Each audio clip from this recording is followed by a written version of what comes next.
On the day of our 10th anniversary, my fiancé was on a business trip abroad with his assistant. I called over a dozen times, but no one answered. Almost simultaneously, his assistant's social media updated in the video. A man was taking off his shirt behind her.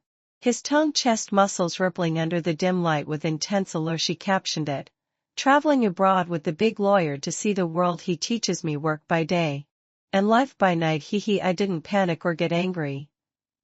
I liked it and commented. Keep it up. Hope you grow into a better person soon. The phone rang abruptly on the other end. Gabriel's voice was thick with suppressed anger. The call I'd been trying to get through finally came back. Elena. Why are you being so sarcastic? Leela's already cried because of you. Is this necessary? The girl was just joking around.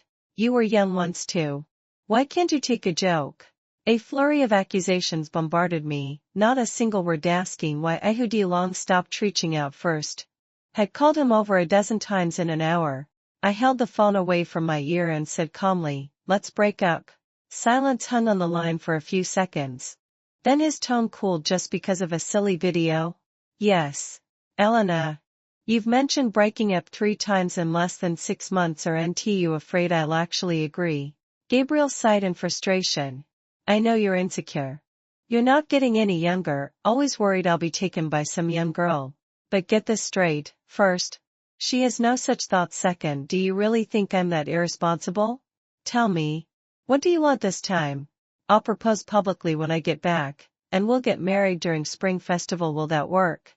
I hung up without a word. We'd been in love for 10 years, from 19 to 29. We'd loved each other through our best years. Struggled through hard times together. Now he was a big shot, a partner at a top law firm. Everyone said I was lucky that I'd picked a rising star.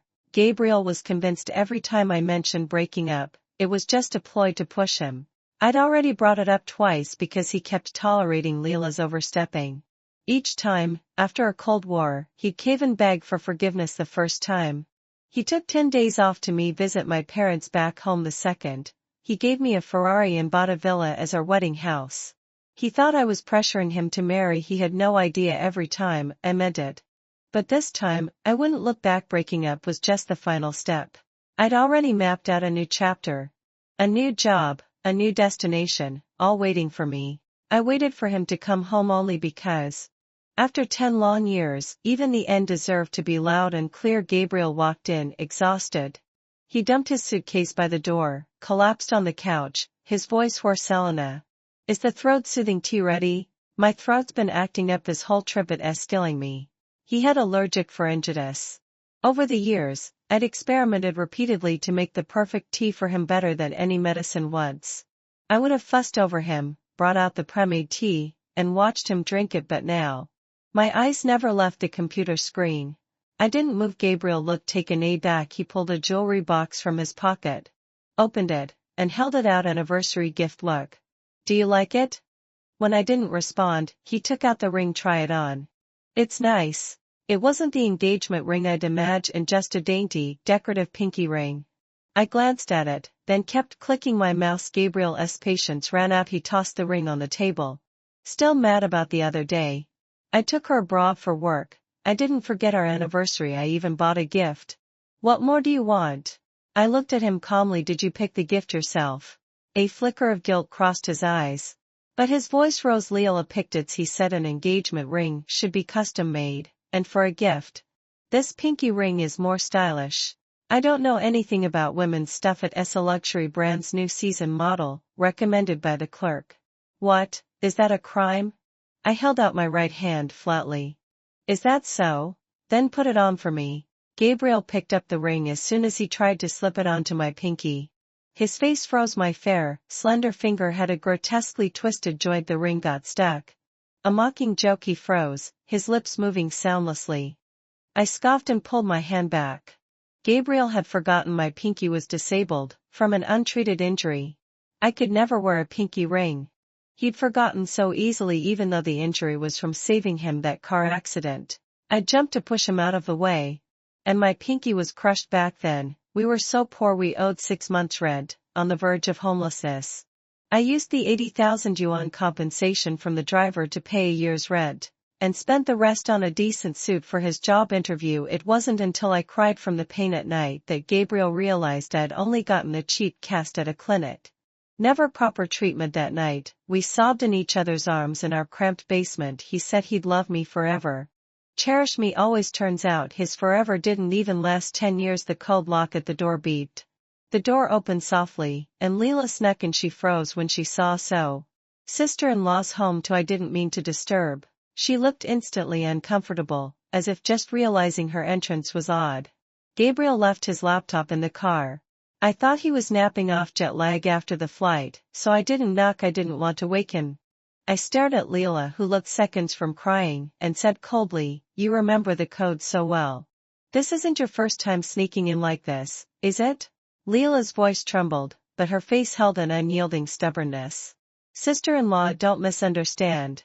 I've only been here a few times. Gabriel told me the code when I helped him pick up documents before. I know you don't like me, but Gabriel and I are innocent. There's nothing to hide. I'm his assistant. Running errands for him is my job." I couldn't hold back a cold laugh. "Needing your boss to deliver ginger syrup at midnight when you're on your period, calling him over to save you from a cockroach at home, popping up during our dates no matter the time. You really are dutiful, aren't you? Innocent. Filming your boss taking off his shirt at night, then rushing into his house as soon as he's back. That's your idea of innocence." Leela's almond eyes filled with tears, as if she'd been gravely wronged. She stared stubbornly at Gabriel, and when he stayed silent, she finally turned to me, tears spilling over. "Elena, that's enough." Gabriel walked over, gently patting Leela's back, then frowned at me. "Was that necessary? She just came to drop off the laptop. I'll tell her to be more careful." He shot Leela a soft rebuke. "You too. Why are you so careless?" "Apologized to Elena." "I didn't do anything wrong." Leela sniffled. "I just felt bad for you. You've worked so hard these 2 weeks. I didn't want to wake you up." Her words infuriated me. I pulled out my phone. "Breaking into a house without the owner's permission, and you call that nothing wrong? Since your lawyer boss didn't teach you the law, maybe the police can." "Enough." Gabriel strode over and snatched my phone. "Don't go too far, Elena. You sound like a shrew who won't let things go. You're the one who doesn't understand the law. This house is in my name. I say she can come, she can come." The room fell dead silent. Leela straightened up, shooting me a triumphant look. I stared in blinking lie at Gabriel. We'd been in the same school, same major. He'd first chased me because he'd lost to me in a debate. Now, in his eyes, I was a law-ignorant shrew. Suddenly, the face I'd looked at for 10 years felt strange, blurred. Caught under my gaze, Gabriel's face flickered with panic, then settled into calm. "Elena, I'm just saying let's drop it." I grabbed my bag and smiled softly. "You're right. It's your house. I should be the one to leave." Leela stepped in front of me. "Sister-in-law, don't be like this. I'll apologize, okay? If you storm off like this, he'll just have to chase after you. Gabriel's really exhausted. I'll leave now. Don't be mad at him.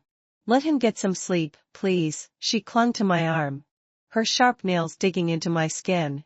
I wrenched free and slapped her hard. The crisp sound echoed as she stumbled back and fell. "Elena." Gabriel took a step toward me, then paused at Leela's whimper of pain. I slammed the door and walked away without looking back. In the garage, Gabriel's Cullinan sat next to my Ferrari. The Cullinan's passenger seat was covered in pink decorations, with a strawberry sticker reading "Cute Little Assistant Seat." Gabriel had just made partner at the Red Circle law firm when he bought that car. He'd been on cloud 9 that day, insistent on putting it under my name, then dragging me out for a drive. I have a bad back. I wanted to put a lumbar cushion in the passenger seat, but he'd laughed, helplessly. "Elena, that'd make people question my professionalism." When had his professionalism started tolerating a car full of pink frills? Principles were meant to be broken. Old love could never compete with new infatuation. I got into the Ferrari instead. As I drove into the street, it hit me. In this huge city of Beijing, I had nowhere to go. My hometown was over 1,000 kilometers away, in a mountain city. All these years, I'd poured myself into the law firm, leaving me with no close friends besides Gabriel and colleagues. I'd hurt my parents by refusing to go home, determined to stay in Beijing and help Gabriel build his career. 3 years ago, I'd accidentally gotten pregnant. It was a critical time for the firm. We couldn't afford marriage or a child, so I'd reluctantly had an abortion. My mom had traveled all the way to take care of me during my recovery. Looking at my haggard face, she'd cried, "Elena, you'll regret this someday." That miscarriage had drained me. I couldn't keep up with the firm's grueling hours, so I'd quit to rest at home. After that, I'd even lost touch with colleagues. I drove out of the city, parking on a quiet roadside, lost in thought. Should I regret it? Regret clinging to that 19-year-old hand, struggling through blood and bruises all these years? I touched my twisted, disabled pinky, unable to find an answer. A message from Gabriel popped up. I told Leela to leave. Change the code to "This won't happen again. I won't cheat." "She's not that kind of person. You really don't need to act like this." She cried for ages. Said she feels guilty. Then a transfer notification, 520,000 yuan. "You've been in a bad mood lately. Go travel, relax once I'm free. We'll set the wedding date. That'll put your mind at ease, right?" Gabriel's arrogance practically used from the screen. When had marriage become a favor he was doing me? I let out a bitter laugh, recalling a recent gathering on my way back from the bathroom. I'd overheard a mutual friend ask him, "Big lawyer, heard you bought a lakeside villa for the wedding. NVUA. Successful career. And you got the girl." Someone joked, honestly. With Gabriel's status now, marrying a starlet wouldn't be a stretch. Only Gabriel's this loyal, sticking to the same girl. Gabriel's laugh was low. 10 years. Elena suffered through so much with me. If I don't marry her, I'd be a monster. 10 years, and marrying me had become his duty.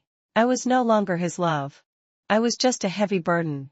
I stayed silent, neither accepting the transfer nor replying to Gabriel. Then a message popped up from another number. Junior, you said the other day you'd come to Australia to help me. You're not backing out, are you?" Gabriel was just in our class group asking about wedding planners. "You two are getting married? Are you really willing to live apart across countries?" I smiled softly and replied, "We broke up. And when have I ever gone back on my word? These is all sorta get ready. We're gonna make this work." Over the next few days, I busied myself preparing to leave the country. Gabriel sent only one message. "Come back when you've cooled off." Leela, though, was the very embodiment of online activity. Her moments updated several times a day. Each post featuring Gabriel. "Rainy days, he drops me off downstairs. Wish I could kidnap him home. Too bad our cat can't do backflips to impress him. His eyes say it all. If he let go of everything and followed his heart, he'd choose me. And only me." She was provoking me, but little did she know, I didn't care anymore. The day before I was set to leave Beijing, Leela called. Her voice was cold and defiant. "Gabriel was in a car accident. He's looking for you. I'll send the address. Your call whether to come." I thought it over. Then went pushing open the hospital room door. I caught Leela walking out of the bathroom, shaking water off her hands. A malicious smile flickered across her face as her eyes darted to the floor. Following her gaze, I noticed a few used tissue wads on the ground, and the air reeked of heather. A pungent, cloying scent. Leela shook her wrist and let out a deliberate oops. From behind the curtain came Gabriel's familiar, post-accident hoarse voice. "What's wrong, Leela?" "Nothing," she replied, meeting my eyes with a bright, triumphant smile. "It's just my arm so sore from doing this for so long." She stood there, tilting her head slightly, as if throwing down a gauntlet. I curved my lips into a laugh, then turned and left. Even one more second in that room felt like contamination. Some people don't deserve a gentle goodbye. Before leaving the country, I returned to the mountain city, my hometown. A few days earlier, I told my mom over the phone about the job in Australia. For some reason, though, I couldn't bring myself to mention the breakup with Gabriel. Even when the words hovered on the tip of my tongue, my mom took the things from my hands and nodded toward my dad, who was watering flowers on the balcony. "You blocked Gabriel? He couldn't reach you, so he called your dad yesterday." My heart skipped a beat. Now how to explain? I dragged my feet to the balcony. Dad put down the watering can, his face serious. "You and Gabriel had a falling out?" Over that female assistant? Gabriel said she's just a colleague. Nothing more. A wave of grievance surged up my throat, tightened. I couldn't bring myself to talk about what I'd seen in the hospital.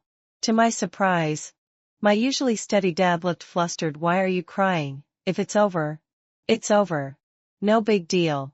Mom walked over and patted my back. Your dad, I talked about it yesterday. It can't be what Gabriel says. Our daughter's not the type to make a fuss over nothing. He and that assistant, they're definitely not as innocent as he claims. Tears I'd held back for days suddenly poured out. I couldn't stop sobbing. After a long while, I calmed down. Mom hugged me. Back then, you refused to take the job here, insisted on going north with him to struggle. 10 years for this. It's not worth it. Dad cleared his throat. Worth it or not, you have to own it. If it was a wrong choice, so be it. Regretting and complaining won't change anything. I'll only ask this. The job in Australia, are you doing it out of spite, or is it a serious decision? I wiped my tears and nodded firmly. A good senior of mine has a solid practice there. He wants to expand into domestic business and needs a partner. Mom looked reluctant. Elena, you really have to leave home for so far away. Dad stood up, heading for the door. Stop with the nonsense. When has she ever listened to us? Mom called after him. Old man. Where are you going? Dinner's almost ready, Dad. Hands behind his back. Didn't look up to buy drinks. You know our girl needs plum juice with hot pot. I hugged Mom tightly. Mom, even in Australia, the job focuses on domestic clients. I'll be back at least half the time. I'll visit often, and Dad's rheumatism, this mountain city isn't good for him. You two could spend half the year in Australia too. Mom laughed and tapped my arm. We don't speak English. Wouldn't we embarrass you? A snort came from the door. Speak for yourself. My English is perfect. I laughed until tears came. Yes. 10 years of rotten love. I accept it. Elena, have won before, and I can lose with grace. I got a new phone number. A few old classmates messaged me on QQ. Elena, you and Gabriel had a fight? He's going crazy looking for you everywhere. You two were so good. If you break up, I won't believe in love anymore. Gabriel told me it's just an assistant with no sense of boundaries. No real mistakes. You Ray about to get married. Do something stupid and let someone else benefit. I stared at the messages. Then decided explaining was pointless. There's no true empathy in the world, not even the girl I was back then. Headstrong, devoted, could have imagined that one day, I'd never want to lay eyes on him again. After several more such messages, I changed my QQ status. Broken up, no more talk except introducing boyfriends or business. Otherwise, save your breath. Finally, peace. The day I arrived in Australia, Senior Theodore was at the airport to pick me up. Elena, welcome to Australia. We hadn't seen each other in years, but he was just as I remembered, only with a touch more maturity and poise when he smiled. His eyes crinkled. Just like the cheerful, warm senior I'd known. We were on the same debate team in college. I'd charge ahead. He'd cover the rear, and together, we were unstoppable. Everyone thought we'd end up together. So when I chose Gabriel, who came from a poor family, it shocked everyone. Senior even tried to talk sense into me. Gabriel's good, sure, but Theodore's kind, steady, reliable. I'd brushed it off back then, but Gabriel's good to me. Never in a million years did I think that goodness would one day shift to someone else. All the tenderness Gabriel showed Leela, the little thoughtfulness she thought was hers alone, were just copies of what he'd once given me. Love runs on feelings. But when it fades, character is all that's left, sadly. I didn't get that back then. I was eager to dive into work, but Theodore insisted on showing me around Australia first. You Ray here now. Am I gonna let you slip away? He joked. Relax for a few days there. I'll be plenty of time for work later. Theodore was the perfect tour guide. After years apart, there was no awkwardness like our debate days were just yesterday. Trading China's winter for Australia's sweltering summer. I soaked up the sun, beaches, and lively crowds. Before Gabriel, I'd been a bright, outgoing person like a little son. But his possessiveness, his insecurity, had slowly pushed me to distance myself from friends. Now, the part of me I'd stifled for him finally broke free. Unapologetic breaking up felt good. I should have done it sooner. Theodore took a photo of us and asked, "Mind if I post this?" "Go for it, why not?" I had nothing to hide. His post went up and the next night, Gabriel appeared at my door. He leaned on a crutch. His face haggard, hair tousled by the wind, nothing like his usual polished self. I masked my disgust, turned and thanked Theodore for the ride. He glanced at Gabriel, then said softly, "Want me to wait in the car?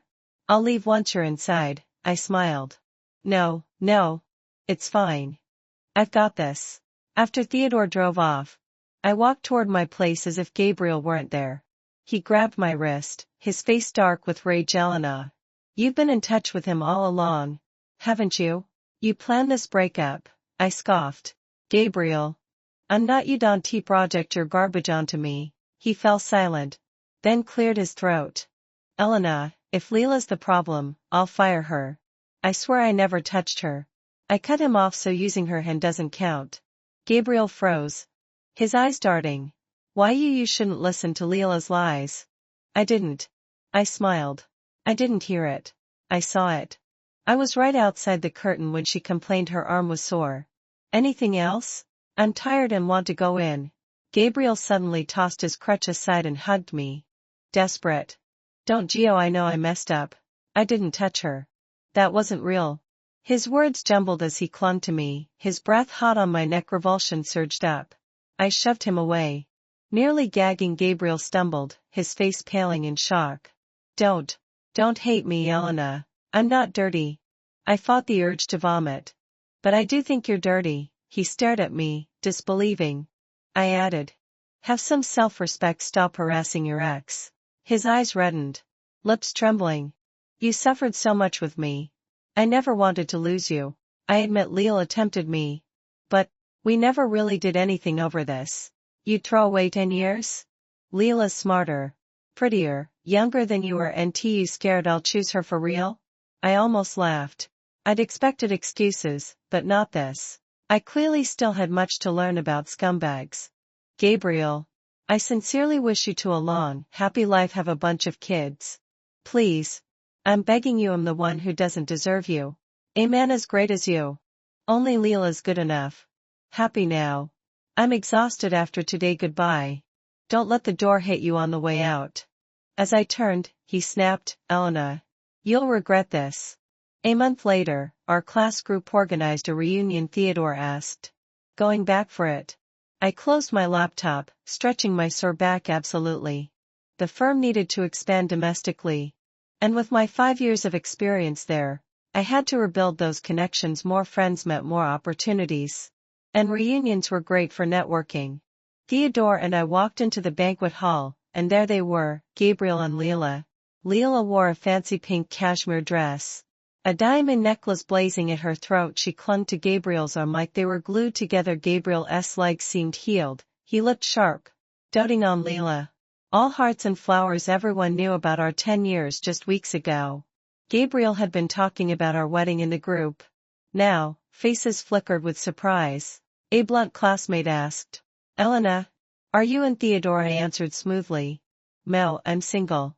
Theodore and I are business partners." Leela sneered, her tone snide. "Partners? Or a rebound? Elena, do you even know how much pain you put Gabriel through with this cliff-like breakup?" I frowned in irritation. But before I could retort, Theodore spoke up. "So you're the assistant who learns work by day and life by night with Gabriel?" He smiled, drawling slowly, "Seems like you still have a lot to learn about life. Maybe hit those night lessons harder." Leela's face flushed, then paled. She bit her lip, snuggling into Gabriel's shoulder, tears welling. "Gabriel, I'm just too straightforward. I've embarrassed you. But I can't stand it.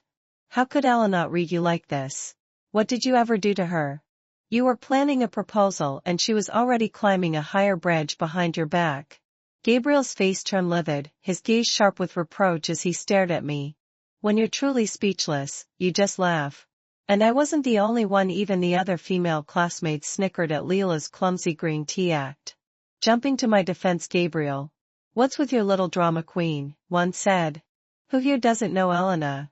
If she wanted to climb a branch, she'd have picked Theodore back then instead of you, a poor student." Exactly, she said she's single. So you two are done besides. Elena and Theodore aren't all over each other like you to look at her.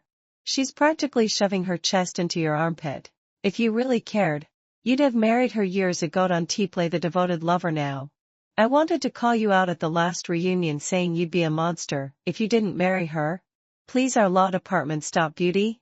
You don't get to settle for her. Not a single old friend spoke up for Gabriel.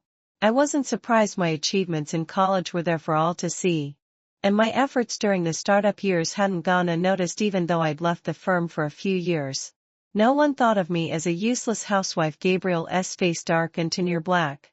His jaw-tight. Leela squirmed in her seat, twisting her skirt, her body trembling.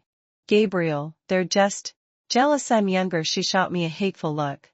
What do you have that I don't? Besides your family background. Everything, I replied calmly. Leela's tears spilled over, but before she could speak, Gabriel snapped enough.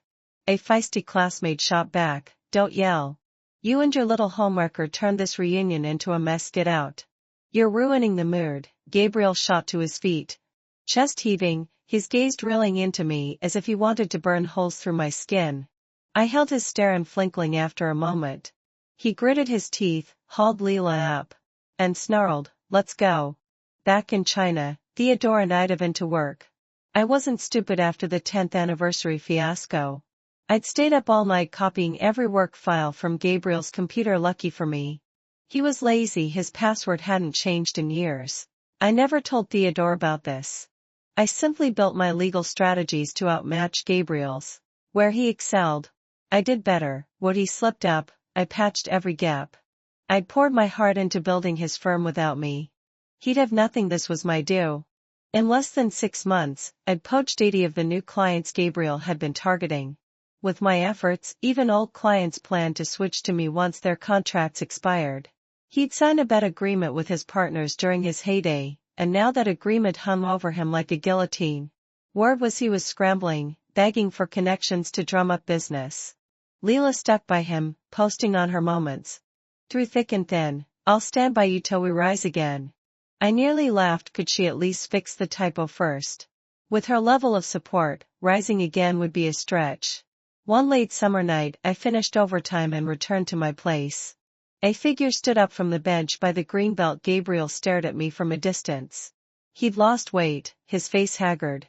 Lips chapped. His voice was rough. Elena, do you hate me that much? Must you push me to ruin? I met his bitter gaze. Calm. I don't hate you. It's just fair competition. You forget.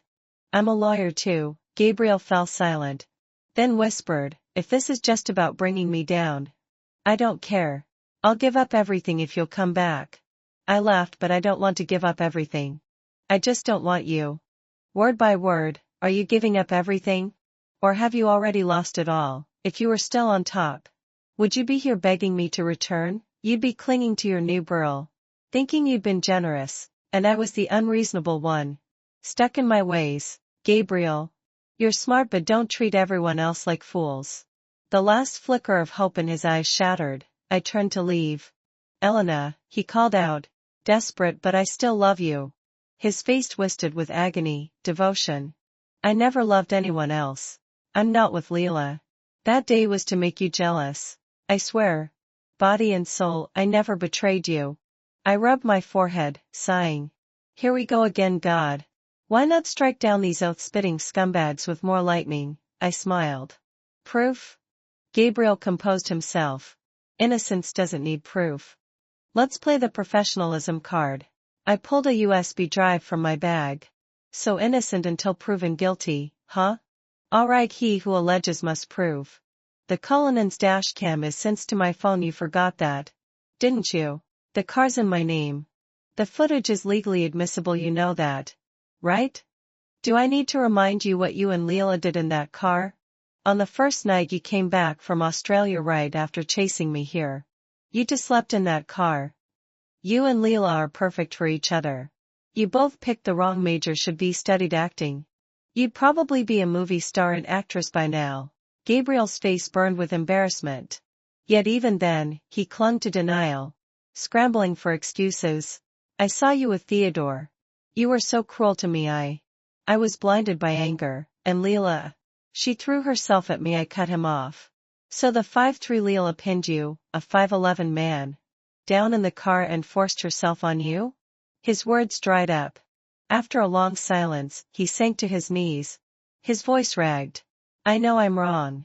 I admit it. Can you forgive me? Just once. I smiled coldly. Gabriel stayed on his knees, shoulders trembling, high-key.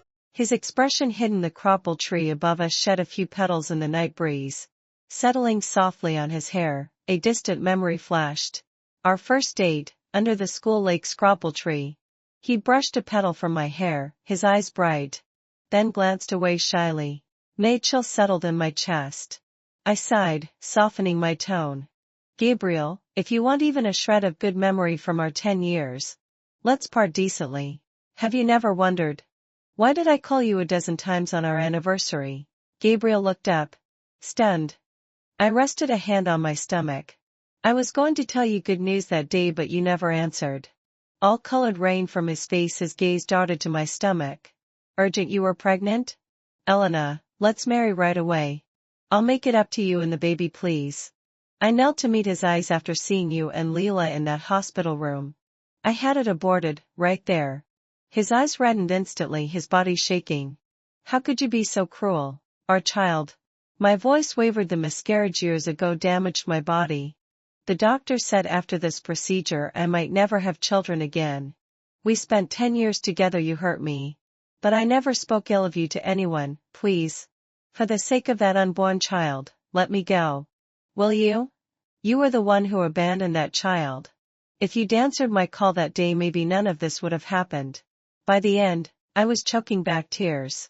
Gabriel collapsed to the ground, sobbing bitterly. I turned, wiped my tears, and walked away. Damn it. I should have studied acting. Turns out I'm a natural at improvisation. The truth. With no answer, I paced like a caged animal, desperate to fly to him. Then I saw Leela's post. My heart went cold in that minute. There was no going back with Gabriel. Do scumbags have a conscience? Maybe a shred. Let his guilt eat at him. His career was already ruined, and I couldn't hit him harder elsewhere. For the rest of his life, he'd probably replay that what if. If he'd answered that call, he'd still be a successful, respected man with a perfect family. Would he reflect? No, he'd blame Leela. For begging him not to answer, for sneaking into our home, for seducing him in hospitals and cars. A successful Gabriel might have muddled through with Leela, but a broken one. I knew they'd tear each other apart. I wasn't pregnant, no abortion. The infertility lie, pure improvisation. Does tricking a scumbag require a conscience? No. I showered, opened my laptop, and planned to poach more of Gabriel's clients tomorrow. Within a year, Gabriel was bankrupt. He couldn't pay the Skyjback compensation. His assets were seized, and he landed on the debtor's blacklist. Word spread he'd married Leela. The wedding was a shabby affair with a few tables. Old classmates who attended said the bride and groom looked miserable. No one knew why they'd tied the knot. Afterward, they left Beijing, vanishing without a trace. The next I heard of them was on a legal affairs show. Drunk, Gabriel had argued with Leela, shoving her down the stairs. When she was 8 months pregnant, the baby died. Leela's spine was shattered. She'd be paralyzed for life. Gabriel got 10 years in prison. I turned off the TV, feeling nothing. None of it mattered anymore. My life, only bright tomorrows ahead.